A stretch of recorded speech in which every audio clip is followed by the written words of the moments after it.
Omurukiko rw'abatura n'abebembezi b'ekigombe kya NRM orushitamiro mu Rwoho Ruhama East omu district ya Ntungamo babandize koreka enguuto ezi baasikiye barikukora ahansi y'enkora eya burungi bwansi.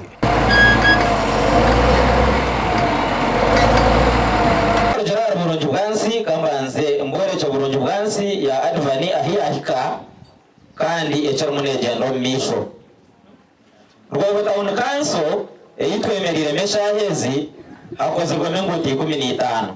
Chairman wa NRM ahabwa Rwoho Town Council ayorekere ko mukyara wa President Janet Kataha Museveni ori chairman wa movement omu district egi asimire byone birikukorwa. Ubwe ningambira first rede ngachia person yutu wa movement ahakantunga mu district. Yanjira toko muntu namnyatwenu mama ugo muntu mwachire ninga tumurire. Yajati mwachire kara barko muntu wa movement witu ari munatwera ihange.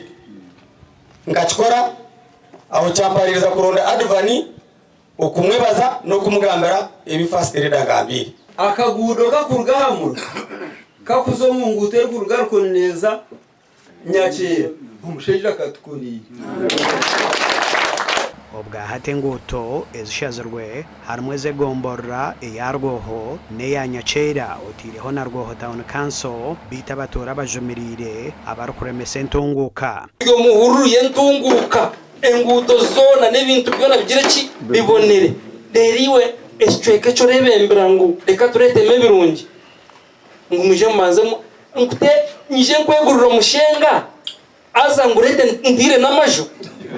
Advan Mbabazi nuwakurire ehorreji kandi omurukiko bahendire barukwikirizana okukwata hanshonga ezindi nko kuhwera amafuzi n'ebindi bingi gasha kwa Sheikh Abdulatif.